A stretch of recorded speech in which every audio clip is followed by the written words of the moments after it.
ఎన్నో అనుమానాలు, మరెన్నో అంచనాలు, వరుస వాయిదాలు, మరో పక్క వివాదాలు, భారీ ఎక్స్‌పెక్టేషన్సు, బైకాట్ ట్రెండ్‌లు ఇన్నిటి మధ్యలో తెరపైకి వచ్చింది 'పుష్ప 2'.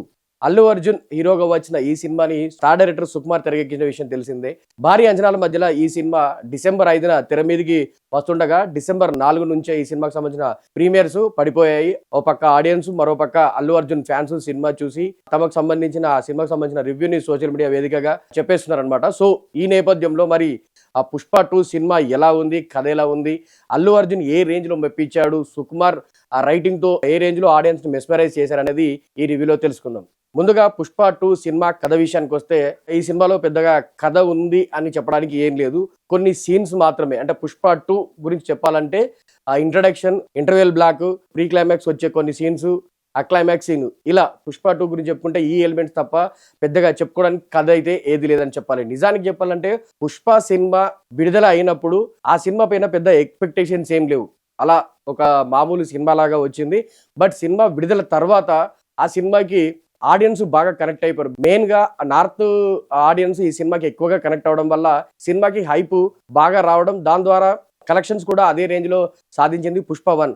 ఇప్పుడు ఆ సినిమాకి వచ్చిన క్రేజ్‌తో సీక్వెల్ అయిన ఈ 'పుష్ప 2' పైన కూడా దానికి మించి, అంటే 'పుష్ప 1'కి పదింతల మించిన క్రేజ్ ఈ సినిమా పైన ఎక్స్‌పెక్టేషన్స్ పెరిగాయి. అందుకే ఈ సినిమా కోసం కూడా ఆడియన్స్ కూడా ఈగర్‌గా వెయిట్ చేశారు. ఈ నేపథ్యంలోనే సినిమా తెరపైకి వచ్చిందనమాట. సో ఇలాంటి, అంటే 'పుష్ప' సినిమాలో మామూలుగా వచ్చిన సినిమా అయినప్పటికీ దాంట్లో మదర్ ఎమోషన్ గాని, దానికి సంబంధించిన సీన్స్ గాని, పుష్పరాజ్ తన జర్నీని, అంటే ఎర్రచందనం స్మగ్లింగ్ లోకి ఆయన జర్నీని స్టార్ట్ చేయడం గాని, వీళ్ళతో ఫేస్ టు ఫేస్ సీన్స్ గాని, దాని తర్వాత క్లైమాక్స్ లో ఫహద్ ఫాసిల్ తో ఇచ్చిన ఎండ్ గాని, ఇలా చెప్పుకుంటూ పోతే ఒక ఒక పుష్పరాజు ప్రయాణం కనిపిస్తుంది అక్కడ. ఇక్కడ 'పుష్ప 2'లో అట్లా చెప్పడానికి ఒక కథ ఇక్కడ స్టార్ట్ అవుతుంది, ఇక్కడ ఎండ్ అవుతుంది అనడానికి ఒక కథ, పర్ఫెక్ట్ కథ అంటూ ఏం లేకుండా పోయింది. అందుకే ఈ 'పుష్ప 2' చెప్పాలంటే ముందు సీన్స్ గురించి చెప్పాలి. ఇంట్రడక్షన్, ఇంటర్వెల్ బ్లాక్, క్లైమాక్స్, ఇలా సీన్స్ గురించి చెప్పుకుంటూ వెళ్తే ఆ 'పుష్ప 2'కి కథ సెట్ అవుతుంది అంతే. తప్ప మిగతా కథనైతే పెద్దగా వర్కౌట్ కాలేదని చెప్పాలి. ఇక ఇక్కడ మెయిన్ గా వచ్చిన అంశం ఏంటి అంటే, 'పుష్ప' సినిమాకి వచ్చిన హైప్ ని దృష్టిలో పెట్టుకొని సుకుమార్ ఈ సినిమాని తెరకెక్కించినట్టుగా క్లియర్ గా కరెక్ట్గా అనిపిస్తుంది. ఎందుకంటే ప్రతి సీన్ లో అల్లు అర్జున్ ని ఏ రేంజ్ లో ఎలివేట్ చేయాలి, ఆడియన్స్ కి మాస్ లో ఎలా పంపించాలి, ఆయన యొక్క హైప్ ని గానీ, ఆయన యొక్క స్టామినాని గానీ నెక్స్ట్ లెవెల్ కి ఎట్లా తీసుకెళ్లాలనే దానిపైన దృష్టి పెట్టాడే తప్ప సినిమా కథ ఎలా రన్ అవుతుంది, కథ ముందుకు ఎలా రన్ అవుతుంది అనేది కూడా దాని గురించి పట్టించుకోలేదని క్లియర్ కట్ గా అర్థమవుతుంది. అది అక్కడే 'పుష్ప 2' సినిమా కొంచెం మైనస్ అయినట్టుగా కనిపిస్తుంది. బేసిక్ గా సుకుమార్ సినిమాలు అంటేనే చాలా కొత్తదనం కనిపిస్తుంది ఆయన రైటింగ్ లో. ఆయనది మొదటి సినిమా 'ఆర్య' అయినా, దాని తర్వాత 'ఆర్య 2' అయినా గానీ, దాని తర్వాత 100% లవ్ అయినా గానీ, దాని తర్వాత వచ్చిన 'పుష్ప' సినిమాలో గానీ, అంతకంటే మించి ముందు చెప్పుకోవాలి 'రంగస్థలం' సినిమాలో గానీ, కమర్షియాలిటీకి ఎంతో స్పేస్ ఇచ్చినా కూడా ఆ కథలోని ఎలిమెంట్ ని గానీ, ఆ ఎమోషన్ ని గానీ ఎక్కడ మిస్ చేయకపోవడం అనేది సుకుమార్ యొక్క ఆ మెయిన్ స్ట్రాటజీ అండ్ ఆయన యొక్క స్ట్రెంత్ అని చెప్పుకోవాలి. ఆయన రైటింగ్ లో ఉండే స్ట్రెంత్ అది. ఆయన కథ అందించిన 'కుమారి 21F' లో కూడా ఆ ఎమోషన్ అనేది స్టార్టింగ్ నుంచి ఎండింగ్ వరకు ఆ ఎమోషన్ అనేది ఆ సినిమాలో అలాగే రన్ అవుతూ ఉంటుంది. కానీ ఇక్కడ సుకుమార్ సినిమాకి డైరెక్టర్ అయినప్పటికీ ఆయన తాలూకు ఫ్లేవర్ గానీ, ఆయన తాలూకు అటెంప్ట్ గానీ ఈ సినిమాలో మిస్ అయిందని చెప్పాలి 'పుష్ప 2' విషయంలో. ఆ విషయంలో సుకుమార్ ఒక రకంగా ఆడియన్స్ ని డిసప్పాయింట్ చేశారని చెప్పాలి. సో ఓవరాల్ గా సినిమాకి సంబంధించి 'పుష్ప 2'కి సినిమాకి సంబంధించింది కథ ఎలిమెంట్స్ గురించి మాట్లాడుకుంటే కథ పరంగా అయితే ఏం లేదు, ఓన్లీ సీన్స్ పరంగానే ఈ సినిమా. ఆ సీన్స్ ఉన్నా కానీ యాక్షన్ సీన్స్ పైన ఎక్కువగా దృష్టి పెట్టి మాస్ ఆడియన్స్ ని ఆ దృష్టిలో పెట్టుకొని అల్లు అర్జున్ యొక్క రేంజ్ పెంచడానికి మాత్రమే ఈ సినిమా చేసినట్టుగా క్లియర్ కట్ గా కనిపిస్తుంది. Allu Arjun fans kind mass audience మాత్రం ఈ సినిమా కిక్ క్యాస్ ఎక్కిస్తుంది. ఖచ్చితంగా పిచ్చగా ఎంజాయ్ చేస్తారు సినిమాని. ఇక పర్ఫార్మెన్స్ విషయానికి వస్తే, ఈ సినిమాని తన భుజాలపై వేసుకొని సినిమాని మొత్తం నిలబెట్టిన వ్యక్తి ఎవరు అంటే అల్లు అర్జున్ అనే చెప్పాలి. తన యొక్క మెస్మరైజింగ్ పర్ఫార్మెన్స్ తోటి ఆడియన్స్ కి గూస్ బంప్స్ తెప్పించారు. మరీ ముఖ్యంగా జాతర ఎపిసోడ్ లో గానీ, అటు ఆ ఇంట్రడక్షన్ సీన్స్ లో గానీ, ఎమోషనల్ సీన్స్ లో గానీ తన యొక్క నటనలోని పీక్స్ లో చూపించాడు అన్నట్టుగా కూడా చెప్పుకోవచ్చు అల్లు అర్జున్. ఇక 'పుష్ప 2'లో ఆయన మేనరిజమ్స్ గానీ, ఆయన తగ్గేదే లేదు అనే మేనరిజమ్స్, ఆయన డైలాగ్స్, బాడీ లాంగ్వేజ్ కి ఏ రేంజ్ లో అయితే అప్లాజ్ వచ్చిందో అంతకు మించి అప్లాజ్ ఈ సినిమాలో ఖచ్చితంగా అల్లు అర్జున్ కి వస్తుంది. నటనలో తన విశ్వరూపాన్ని అల్లు అర్జున్ చూపించినట్టుగా క్లియర్ కట్ గా అర్థమవుతుంది. ఈ సినిమాకి ప్రధాన బలం ఏదైనా ఉంది అంటే అది అల్లు అర్జున్ యొక్క పర్ఫార్మెన్సే. 'పుష్ప 2'లో ఆయన ఇచ్చిన పర్ఫార్మెన్స్ కి ఇప్పటికే నేషనల్ అవార్డు అందుకున్న విషయం తెలిసిందే.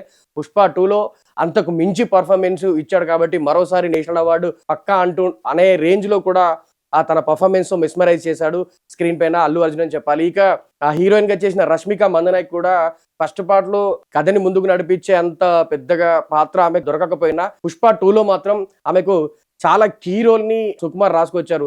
నిజానికి సుకుమార్ సినిమాలో ఆ హీరోయిన్స్ కి ఖచ్చితంగా కీ రోల్ ఉంటుంది, కథలో వాళ్ళ ఇన్వాల్వ్మెంట్ ఖచ్చితంగా ఉంటుంది. అది పుష్ప 1లో మిస్ అయింది అనుకున్న నేపథ్యంలో దాన్ని అంటే ఆ పాత్ర శ్రీవల్లి పాత్ర తాలూకు ఆ ఫ్లేవర్ ని కానీ ఆ యొక్క ఇంపార్టెన్స్ ని కానీ పుష్ప 2లో మొత్తం అంటే ఆ కథలు ఇమిడ్చి ఖచ్చితంగా కథకి రిలేటెడ్ ఉన్న పాత్రను ఇప్పించి కథ ముందుకు వెళ్ళడంలో శ్రీవల్లి పాత్ర చాలా హెల్ప్ అయిందని చెప్పాలి. ఆ విషయంలో రష్మిక మందన కూడా చాలా రోజుల తర్వాత ఒక కీ రోల్ పడింది అండ్ ప్రత్యేకమైన రోల్ తన కెరీర్ లో ఖచ్చితంగా చెప్పుకోదగ్గ పాత్ర ఈ సినిమాతో శ్రీవల్లికి పడింది అనుకుంటా చెప్పుకోవచ్చు. ఇక విలన్ పాత్రలో చేసిన ఫహద్ ఫాజిల్ అయితే క్లైమాక్స్ అంటే పుష్ప 1లో క్లైమాక్స్ లో ఇచ్చిన ఎలివేషన్ కి ఆయన పాత్రకు సంబంధించిన ఎలివేషన్ కి పుష్ప 2లో ఆయన పాత్ర ఇంకా ఒక రేంజ్ లో ఉంటుంది. ఆయన ఫహద్ ఫాజిల్ కి అండ్ అల్లు అర్జున్ కి మధ్య వచ్చే ఫేస్ ఆఫ్ సీన్స్ కూడా ఒక రేంజ్ లో ఉంటాయని చాలా ఆడియన్స్ వెయిట్ చేశారు. కానీ ఆ రేంజ్ లో ఆయన పాత్రని మలచడంలో మేకర్స్ మిస్ అయ్యారని చెప్పాలి.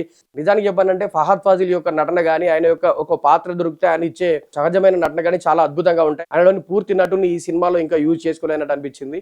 మిగతా పాత్రలైన విలన్ పాత్రలైన రావు రమేష్ కానీ మంగళసీన్ పాత్ర చేసిన సునీల్ కానీ అనసూయ పాత్రలు కానీ పెద్దగా అంటే ప్రాధాన్యత లేకపోయింది. అంటే ఉన్నారు అంటే ఆ ఫస్ట్ పార్ట్ లో ఉన్నారు కాబట్టి ఇక్కడ తీసుకొచ్చి పెట్టారన్నట్టుగా అనిపించింది. కానీ వాళ్ళకి ఏదో ప్రాధాన్యం ఉన్న పాత్రలు అయితే పెద్దగా చేసినట్టుగానైతే కనిపించలేదు. ఇక ఈ 3 అంటే నటినట్ల విషయాల తర్వాత ముఖ్యంగా చెప్పుకోవాల్సింది ఈ సినిమాకి మ్యూజిక్ అందించిన దేవిశ్రీ ప్రసాద్ గురించి. అంటే ఫస్ట్ పార్ట్ ఇంటర్నేషనల్ లెవెల్లో వైడల్ యాంగిల్లో ఆడియన్స్ అందరికీ చేరడానికి ఇంటర్నేషనల్ లెవెల్ కి వెళ్ళడానికి ప్రధాన బలమైన దేవిశ్రీ ప్రసాద్ ఖచ్చితంగా ఈ సినిమాలో పుష్ప 2కి వచ్చేసరికి తన ఆ ఎక్స్పెక్టేషన్స్ కొంచెం తగ్గించాడనే చెప్పాలి. అటు పాటల విషయంలో కానీ ఇటు బీజిఎం విషయంలో కానీ ఆ పాటల విషయంలో ముఖ్యానికి వస్తే ఒక 2 పాటలు ముందు రిలీజ్ అయిన 2 పాటలు తప్ప మిగతా పాటలు పెద్దగా ఎక్కినట్టుగా కనిపించలేదు. కిసిక్ సాంగ్ అయితే ఆడియో పరంగా ఎలా అయితే నిరాశపరిచిందో వీడియో పరంగా కూడా అలాగే నిరాశపరిచిందనే చెప్పాలి. ఇక మిగతా సాంగ్స్ కూడా సోసోగానే ఉన్నాయి. పిక్చరైజేషన్స్ కూడా అంతగా ఆకట్టుకునే రేంజ్ లో లేవన్నట్టుగానే ఆడియన్స్ నుంచి కామెంట్స్ వినిపిస్తున్నాయి. కానీ బీజిఎం లో విషయంలో మాత్రం ఆ దేవిశ్రీ ప్రసాద్ తన 100% ఇచ్చాడన్నట్టుగా అనిపిస్తుంది. కొన్ని సీన్స్ అక్కడ సీన్ అంతగా లేకపోయినప్పటికీ తన మ్యూజిక్ తో ఆ సీన్స్ ని నెక్స్ట్ లెవెల్ కి తీసుకెళ్లిన సిచ్యువేషన్స్ కూడా కనిపిస్తాయి. మరీ ముఖ్యంగా జాతర సీక్వెన్స్ లో ఆయన ఇచ్చిన మ్యూజిక్ గానీ దానికి ఇచ్చిన బీజిఎం గానీ ఒక రేంజ్ లో అరాచకం అని చెప్పాలి. ఆ సీన్స్ కి అయితే ఆడియన్స్ కి గూస్ బంప్ తెప్పించాడు దేవిశ్రీ ప్రసాద్. ఇక మొత్తంగా చూసుకుంటే ఈ ప్రెసెంట్ పుష్ప 2 విషయంలో మేకింగ్ విషయంలో అటు సీన్స్ పరంగా యాక్షన్ సీక్వెన్స్ పరంగా అల్లు అర్జున్ యొక్క ఎలివేషన్స్ పరంగా సుకుమార్ తన డైరెక్షన్ లోని పీక్స్ చూపించినప్పటికీ కథనం విషయంలో ఆయన రైటింగ్ లో మాత్రం ఫెయిల్ అయ్యారనే చెప్పాలి. ఇలా చూసుకుంటే ఆడియన్స్ నుంచి వినిపిస్తున్న మాట ఏంటి అంటే అల్లు అర్జున్ అతని నటనతో అదరగొట్టేస్తే సుకుమార్ మాత్రం దెబ్బేశారన్నట్టుగా కూడా ఆడియన్స్ నుంచి కామెంట్ వినిపిస్తున్నాయి. మరి పుష్ప 2 సినిమా మీరు చూసారా? మీకు చూస్తే ఈ సినిమా ఎలా అనిపించిందని కింద కామెంట్ చేయండి. ఇలాంటి మరిన్ని అప్డేట్స్ కోసం మా పల్లవి ఛానల్ సబ్స్క్రైబ్ చేయండి.